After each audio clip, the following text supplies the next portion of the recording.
요한복음 11장 1절에서 16절 말씀입니다. 어떤 병자가 있으니 이는 마리아와 그 자매 마르다의 마을 베다니에 사는 나사로라. 이 마리아는 향유를 주께 붓고 머리털로 주의 발을 닦던 자요 병든 나사로는 그의 오라비니더라.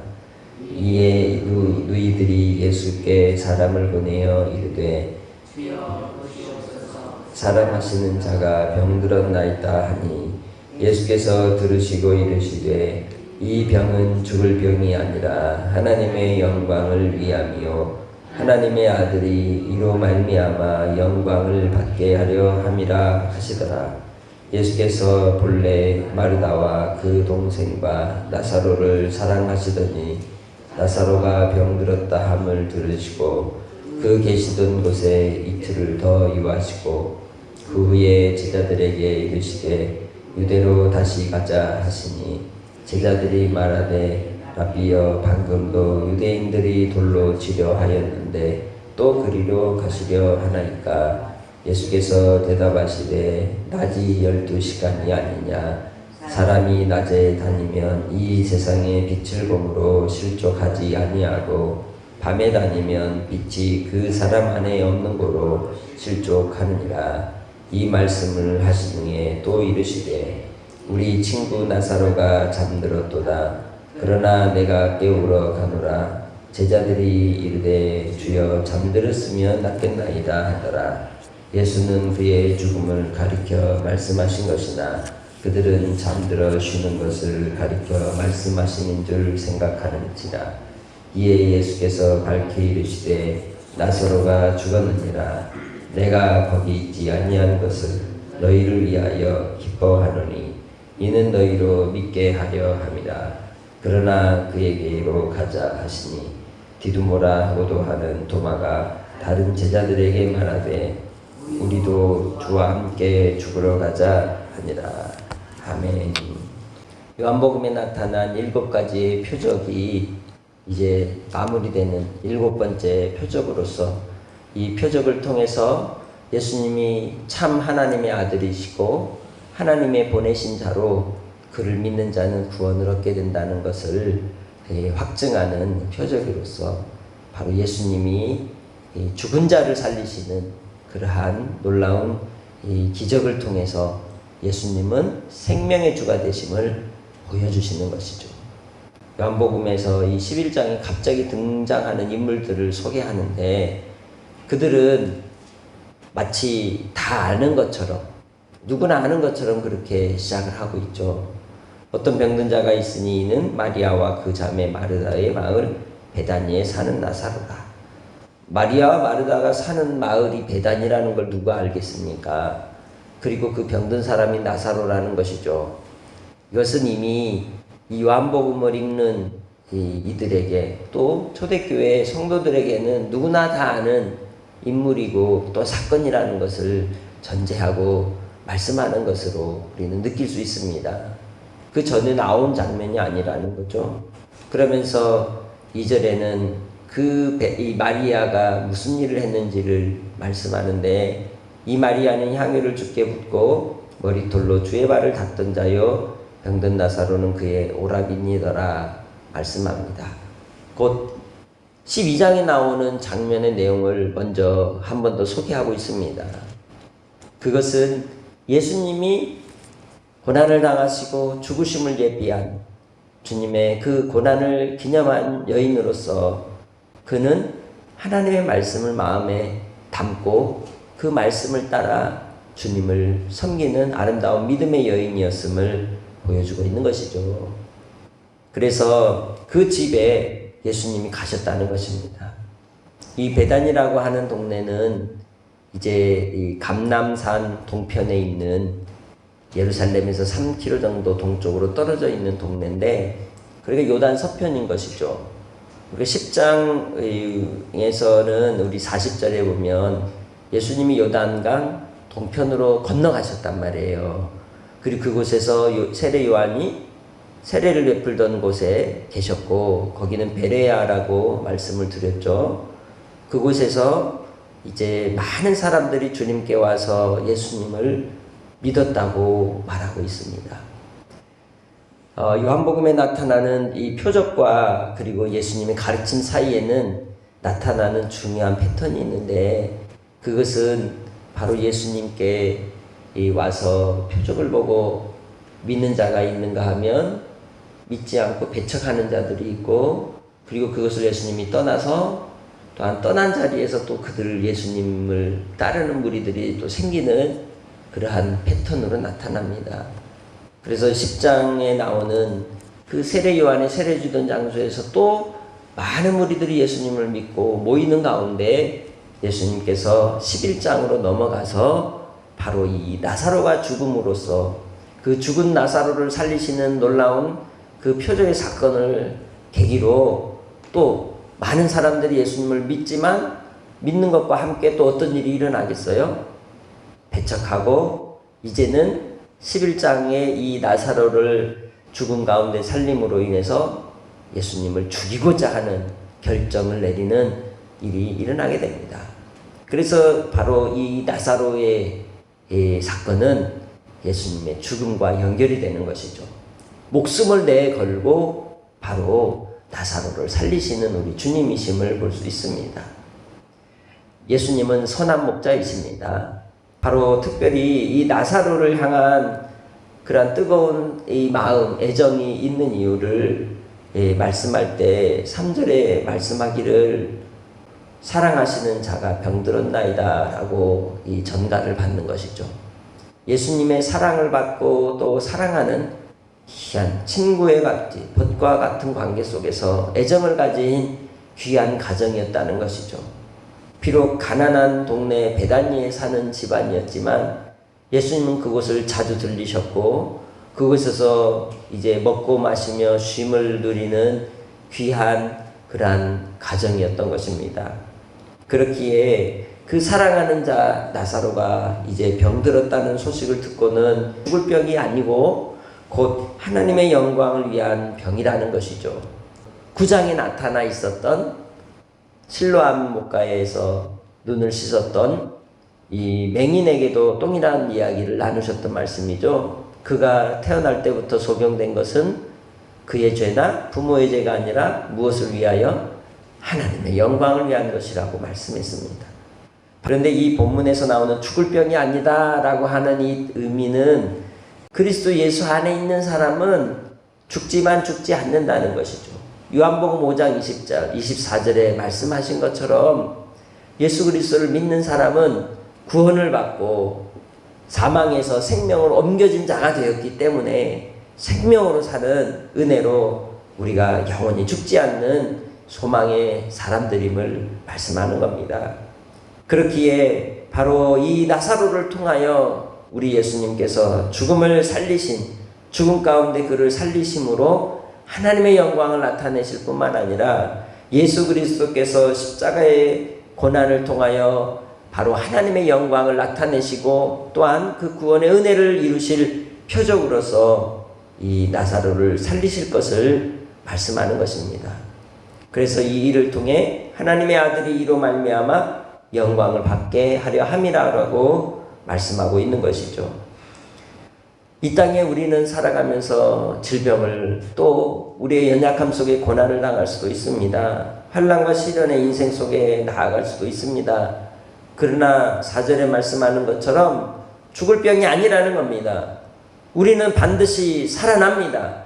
주님께서 우리를 지켜주시는 줄 믿습니다. 13장 1절에 말씀하는 것처럼 자기의 사랑하는 자를 주님은 끝까지 지키십니다. 돌보십니다. 붙잡아 주십니다. 그 누구도 빼앗을 자가 없다고 주님은 분명하게 말씀하고 있습니다. 그렇게 주님을 신뢰하는 믿음의 권속들이 되시길 주의 이름으로 축복합니다.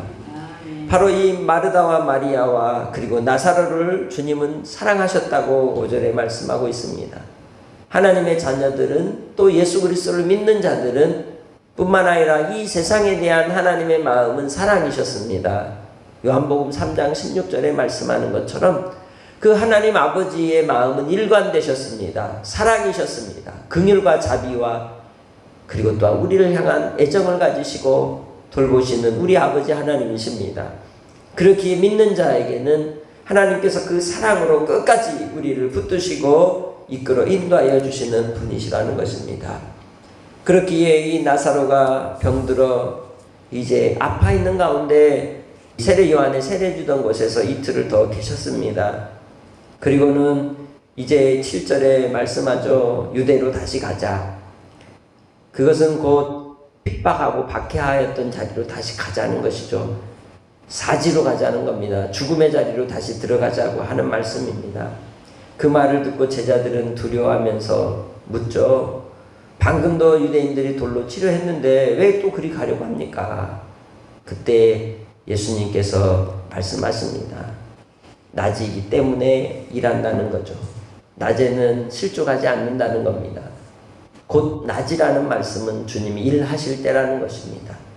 우리가 예수님을 믿고 믿음으로 살아갈 때에도 우리의 삶은 낮의 삶입니다. 낮의 시간입니다. 주님이 일하라 하신 시간이기에 그 낮을 통하여 하나님 앞에 영광을 돌리며 빛 가운데 살아가는 삶을 살아갈 때는 결코 넘어지지 않습니다. 고난이 있고 환난이 있어도 주님이 함께 하시기 때문에 결코 우리는 어둠 가운데 무너지지 않는 하나님의 백성들이라는 것입니다. 주님 안에서 항상 깨어있는 믿음의 성도들이 되시기 바랍니다. 낮 가운데 살아가는 삶은 기도의 삶을 살아가는 삶입니다. 기도를 통하여 빛으로 살아가는 하나님의 백성들만이 낮을 살아가는 것입니다. 기도하지 않으면, 말씀 안에 있지 않으면 우리는 어둠 가운데 넘어지고 자빠질 수밖에 없습니다. 그렇게 주님 안에서 항상 깨어있는 성도들이 되시길 바랍니다. 11절 말씀, 예수님께서 친구 나사로가 잠들었다라고 말씀하시며 깨우러 가자고 하십니다. 이제 죽었다는 것이죠. 그의 목숨이 떠났다는 겁니다. 제자들이 그 말을 깨달아 이해할 수 없을 때 주님께서 다시 밝히 말씀하기를 나사로가 죽었느니라 라고 14절에 말씀합니다.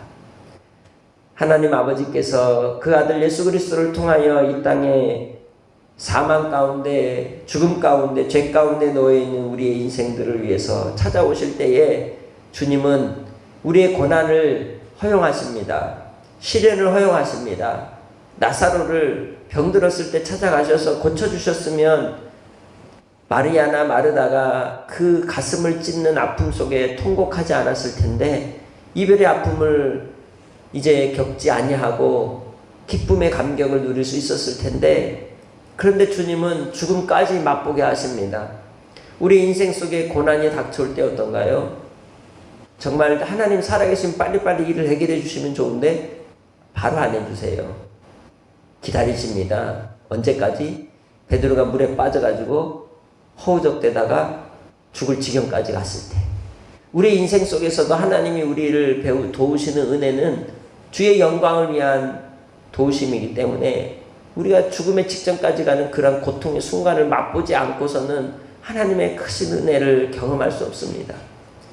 그럴 때 우리가 해야 될 일이 뭐겠습니까? 기도하는 것입니다. 주님을 붙드는 것입니다. 주께 부르짖고 구하며 찾고 두드리는 것입니다. 오늘 많은 사람들이 교회를 다니고 예수님을 믿는다 하지만 깨어있는 사람이 너무도 적습니다. 기도하는 사람은 너무 적습니다. 하나님 앞에 우리의 삶을 통해 영광 받으시기를 주님이 기뻐하신다면, 주님의 그 영광 나타내심을 기대한다면 기도하는 삶을 사시기 바랍니다. 주님은 날마다 하나님의 아들이심에도 불구하고 하나님께 간구하며 기도하며 엎드리셨습니다. 하물며 주의 백성이라고 하는 우리 인생들이 하나님 앞에 기도하지 않는다면 어찌 주의 영광을 볼 수 있겠습니까? 아버지 하나님 앞에서 우리가 주님의 은혜를 구하고 주님을 향한 간절함 속에서 우리의 인생의 앞길이 막막하여 어둠 가운데 있는 것처럼 보여도 그 연단을 받고 고난을 받는다 할지라도 그 인생의 시련 속에서 주님을 의지하고 나아간다면 주께서 우리를 정금같이 나아가게 해주실 줄 믿습니다. 그렇기에 예수님께서 나사로가 죽어 이제 나사로에게 가는 것은 15절 말씀, 주님이 그 자녀들 또 제자들에게 보여주실 표적이요 기쁨이 되기에 이를 통해서 제자들이 예수님을 더 확고하게 믿게 하시기 위함이라고 말씀하셨습니다. 그것이 아버지의 뜻입니다. 오늘 우리에게 모든 인생의 문제들이 왜 닥쳐올까요? 주님 믿게 하려 하시는 겁니다. 이 세상에서 예수님밖에 믿을 자가 없음을, 믿을 분이 없음을 말씀하는 겁니다. 오직 예수님만 믿고 따라가는 성도들이 되시기 바랍니다. 우리 주님이 가신 고난의 길, 그것은 바로 부활과 영원한 생명을 우리에게 주시기 위한 길이었으며, 또한 이 나사로를 죽은 자 가운데 살리신 이유는 우리에게 부활의 소망이 있음을 알려주시고 생명의 주가 되심을 드러내심으로 오직 하나님을 믿고 예수 그리스도를 나의 주 나의 하나님으로 영접하고 예수님으로 모시며 살아가기 위하여 우리에게 주신 표적인 줄 믿습니다. 그렇게 주님께서 우리로 믿게 하시기 위하여 고난을 주시는 과정이라면 결국 하나님은 우리를 통해 기뻐하실 것입니다. 비록 인생의 시련 속에서도 우리가 낙심하지 않고 소망 중에 끝까지 붙들고 믿음으로 나아갈 수 있는 이유는 하나님이 나의 아버지이시기 때문입니다. 하나님이 나의 주인이시기 때문인 줄 믿습니다. 그렇게 주님을 신뢰하시기 바랍니다. 내가 하나님을 신뢰하고 있음을 하나님께 보여드리시기 바랍니다. 그러면 마지막에 하나님께서 내가 너와 함께하며 내가 너의 사랑을 아노라 하시고 우리를 통하여 하나님께서 회복의 은혜와 함께 풍성하신 위로로 소망 가운데 우리를 다시금 일으켜 주실 줄 믿고 오늘도 주님 앞에 기도하는 하루가 되시고 매달리는 하루가 되시고 하나님의 영광을 위하여 우리를 고난 가운데서도 붙드시는 주님을 더욱더 의지하며 나아갈 때 시련 속에서도 승리하는 믿음의 한날이 되시길 주의 이름으로 축복합니다. 하나님 아버지 감사합니다. 영광 받으시옵소서. 인생의 고난과 시련 속에서도 우리를 붙드시고 이끄시는 주께서 함께하여 주시기에 오늘 하루의 삶 속에서도 주님만을 의지하고 주님만을 바라봅니다. 우리의 삶 속에서 행하시는 주님의 놀라운 크신 사랑과 은혜를 힘있게 하여 주시고 주의 돌보심을 따라 우리의 발걸음을 믿음으로 주님께 드리며 나아갈 수 있도록 주장하여 주시옵소서. 아버지 하나님, 인생의 시련의 바람이 너무도 세차게 불어서 질병 때문에 환난 때문에 너무 힘듭니다. 나사로와 같이 죽을 지경에 이르는 삶의 환경에 빠져있는 믿음의 원석들도 있습니다. 그러나 아버지 하나님, 주님께 매달려 더욱 부르짖으며 기도하는 하나님의 자녀들이 되게 하시고 주님을 더욱 신뢰하는 자들이 될 때 아버지께서 그 고난의 의미가 무엇인지를 알려주시고 또한 우리에게 보여주신 나사로의 표적과 또한 기적의 역사를 통하여 부활의 주가 되시고 생명의 주가 되신 오직 하나님께서 끝까지 우리를 사랑하심을 더욱더 확신하며 믿으며 주님만을 의지하는 하나님의 자녀들이 되게 하여 주시옵소서. 오늘도 아버지 하나님만을 의지하고 감사 영광 돌리며 예수님의 이름으로 기도합니다. 아멘.